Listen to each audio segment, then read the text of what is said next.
Good morning बच्चों। आज हम पढ़ेंगे हिंदी व्याकरण। क्या पढ़ेंगे? हिंदी व्याकरण, फर्स्ट क्लास की फर्स्ट बुक। ओके, हिंदी व्याकरण, जिसका चैप्टर का नाम क्या है हमारी?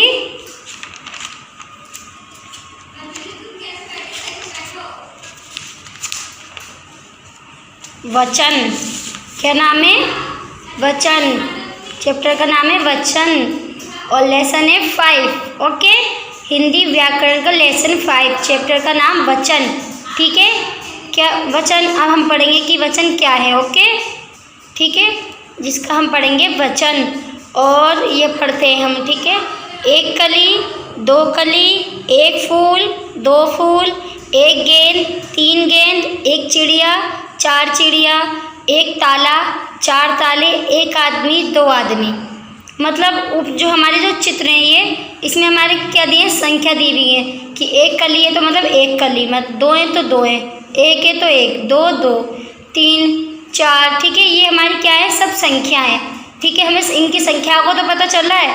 अब हम नीचे पढ़ते हैं कि क्या दे गए। देखिए, ऊपर दिए गए चित्रों को देखकर हम उनकी संख्या का पता लगा सकते हैं। कि ऊपर दिए गए जो चित्र हैं देखकर हम उनकी क्या कर सकते हैं? संख्या का पता लगा सकते हैं। देखिए, हमने ऊपर चित्र देखे आप लोगों ने देखकर आपको क्या पता लग रहा है? इनकी संख्या का, कि एक में एक कली है, दो में दो है, फिर एक में एक फूल है, फिर दो में दो फूल है, फिर एक में एक गेंद है, फिर एक में तीन गेंद है, फिर एक चिड़िया है, फिर चार चिड़िया है, एक ताला है, चार ताले, एक आदमी, दो आदमी। ठीक है, ये हमारी क्या है? सब संख्याओं का पता लग रहा है। ठीक है, समझ में आ गया कि ऊपर दिए गए चित्रों को देखकर हम क्या कर सकते हैं? उनकी संख्याओं का पता लगा सकते हैं। ठीक है, नीचे पढ़ते हैं हम वचन शब्द की। वचन क्या है? वचन की परिभाषा। ठीक है, वचन शब्द के जिस रूप से संख्या का पता चलता है उसे वचन कहते हैं।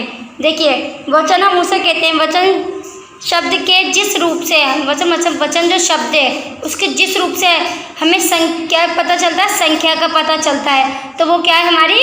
उसे क्या कहते हैं? वचन। जैसे कि ऊपर हमें चित्र दिए गए हैं, इससे हमारी किसका पता चल रहा है?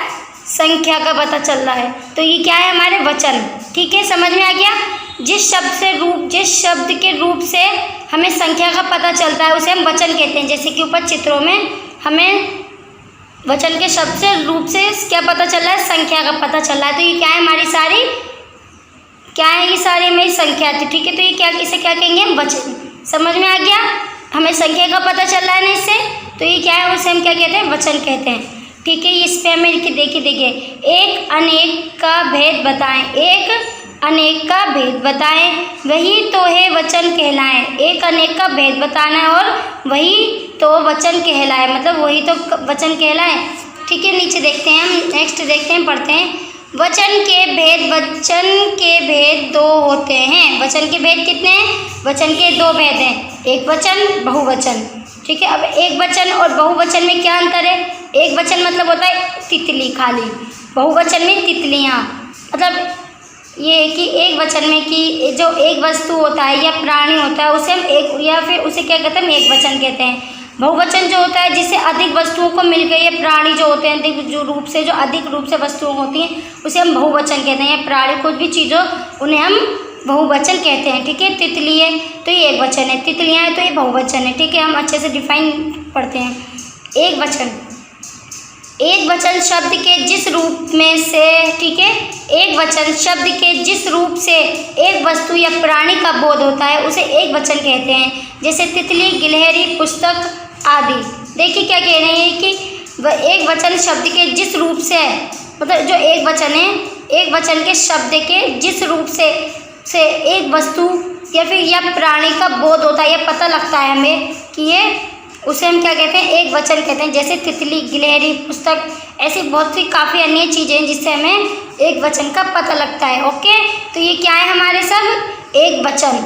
ठीक है, और दूसरे में आइए बहुवचन शब्द। दूसरा पढ़ते हैं बहुवचन शब्द के जिस रूप से एक से अधिक वस्तु या प्राणियों का बोध होता है उसे बहुवचन कहते हैं। जैसे तितलियाँ, गिलहरियाँ, पुस्तक आदि।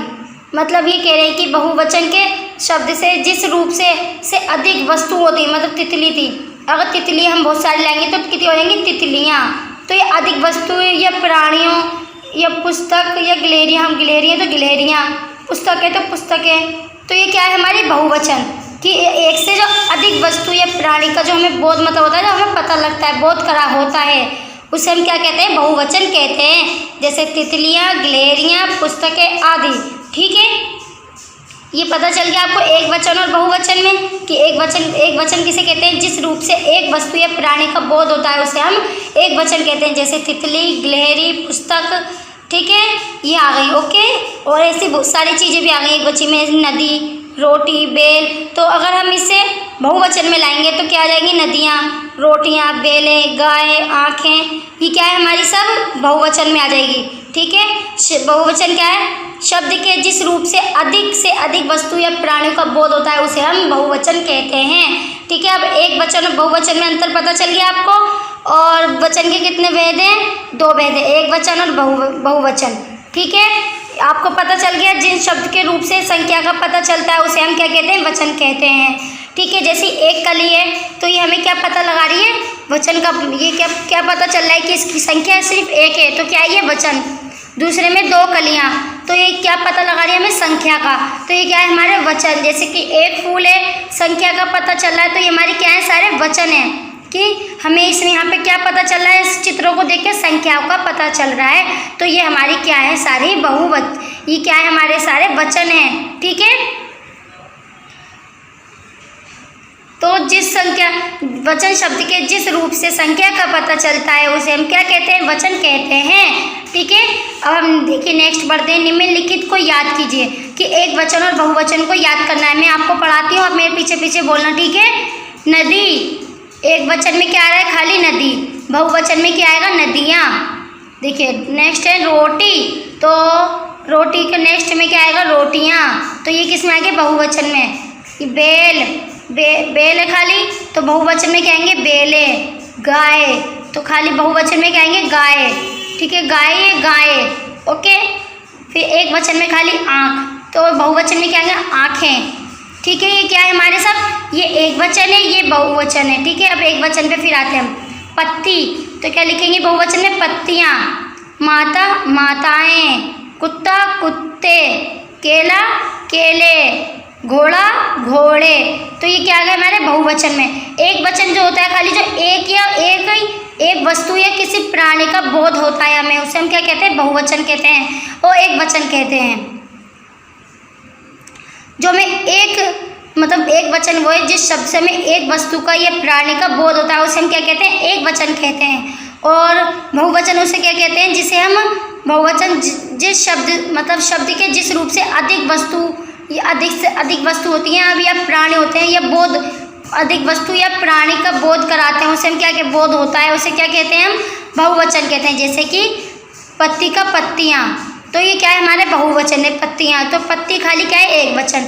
तो ये क्या है? हमारे सब एक वचन और बहुवचन। अच्छे से याद करना है आपको। ठीक है, चैप्टर कितना आसान था ना ये चैप्टर आपके लिए कि वचन क्या है? वचन वो है हमें वचन शब्द के जिस रूप से हमें संख्या का पता चलता है उसे हम क्या कहते हैं? संख्या कहते हैं। ठीक है, संख्या का पता चलता है मतलब वचन शब्द के जिस रूप से संख्या का पता चलता है उसे हम क्या कहते हैं?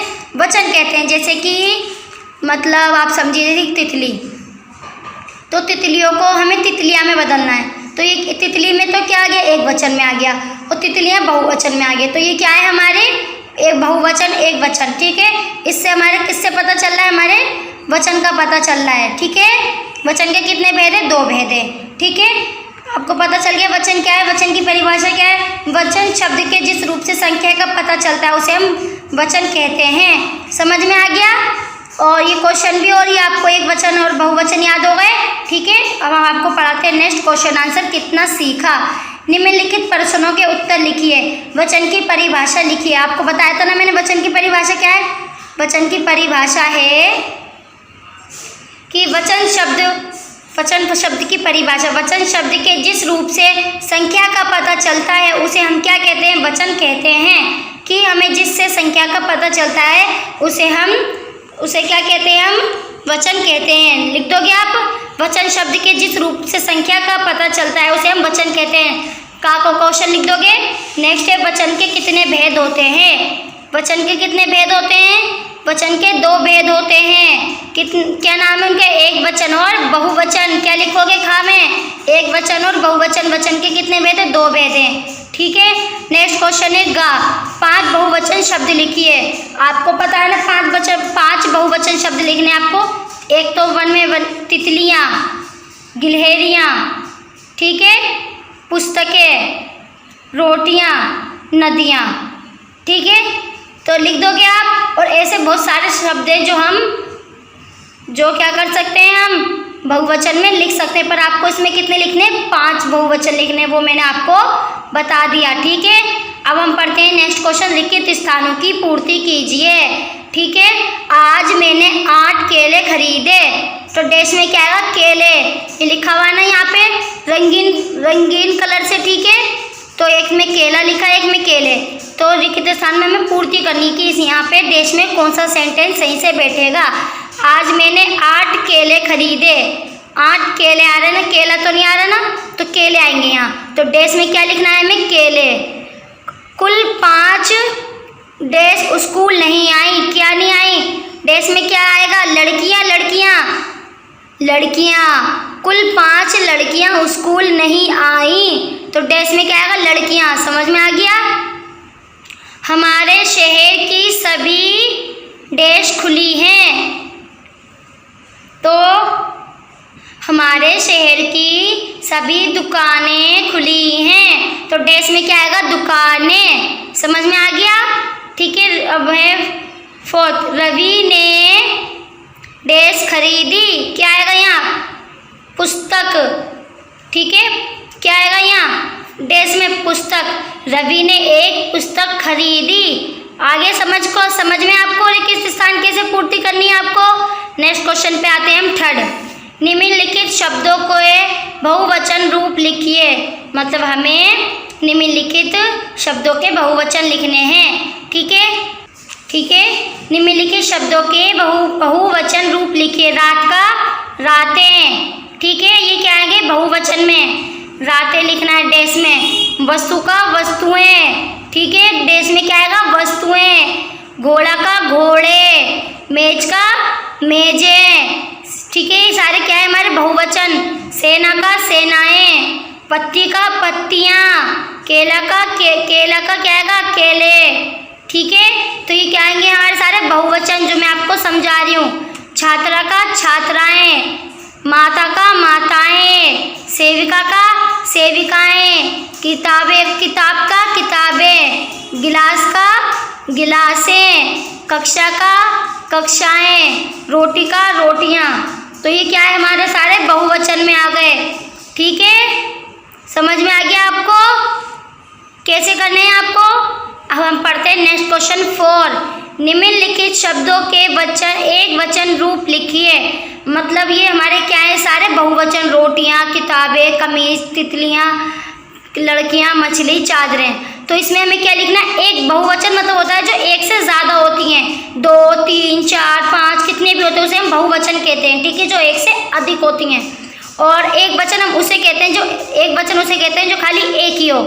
जैसे अब हमें इसमें बहुवचन को एक वचन में रूप में लिखना है। जैसे कि यहाँ पे रोटियाँ, तो रोटियों का खाली एक वचन में आएगा रोटी। ठीक है। जैसे यहाँ पे एक रोटी लगी हुई है तो यहाँ क्या आएगा? खाली रोटी।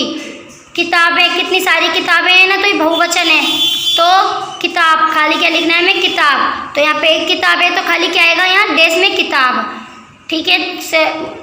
तीसरा पढ़ते हैं कमीजें। तो यहाँ पे कितनी सारी कमीजें हैं ना यहाँ, तो हमें एक वचन में इसको रूप में लिखना है। तो यहाँ पे देखिए कि एक कमीज है तो यहाँ पे क्या लिखेंगे? खाली हम कमीज। तितलियाँ, यहाँ कितनी सारी तितलियाँ हैं, तो यहाँ पे देखिए यहाँ पे एक तितली है तो हमें इसको बहुवचन से एक वचन में लिखना है। तो यहाँ क्या आएगा? तितली। समझ में आ गया? लड़कियाँ। ठीक है। ये क्या है? हमारी सारी लड़कियाँ। तो कितनी सारी लड़कियाँ हैं और यहाँ पे देखिए एक लड़की है। तो एक बहुवचन को एक वचन में कैसे लिखेंगे? खाली लड़कियाँ। लड़कियाँ हैं तो खाली लड़की। ठीक है। मछलियाँ, देखिए यहाँ पे कितनी सारी मछलियाँ हैं, खाली हमें एक मछली, हमें खाली मछली लिखनी है। तो देखिए यहाँ एक मछली है तो एक वचन क्या आएगा? मछली। ठीक है। चादरें, यहाँ पे चादरें देखिए कितनी सारी, ठीक है। तो यहाँ पे खाली क्या आएगा, यहाँ पे एक चादर है, तो ये क्या लिखेंगे हम, चादर। तो हमने बहुवचन को एक वचन में रूप में लिख दिया। कैसे, हमने कैसे लिखा, यहाँ पे चित्रों को देखकर। और आप ऐसे भी अंदाज़ा लगा सकते हो कि बहुवचन को हम एक वचन में रूप में कैसे लिखेंगे। और हमने निम्नलिखित शब्दों को भी हमने बहुवचन में के रूप में लिख दिया। हमने क्वेश्चन आंसर भी कर दिए, लिखित स्थान भी भर दिए, और आपका ये चैप्टर पूरा फिनिश हो गया। समझ में आ गया आप लोगों को ये चैप्टर। वचन किसे कहते हैं, वचन शब्द के जिस रूप से संख्या का पता चलता है उसे हम क्या कहते हैं, वचन कहते हैं, ठीक है। वचन के कितने भेद है, 2 भेद है, एक वचन, बहुवचन, ठीक है। और आपको आज की डेट डालनी है और कॉपी में इसका काम उतारना है और बुक भी फिल करनी है, और घर पे बैठ के आपको नहीं समझ में आ रहा दोबारा प्ले करके देखिए, अच्छे से पढ़िए, समझिए, और आपको ये समझ में आ जाएगा। घर में रहिए, सुरक्षित रहिए और काम को पूरा करते रहिए। ओके क्लास, ठीक है। आज के लिए बस इतना ही।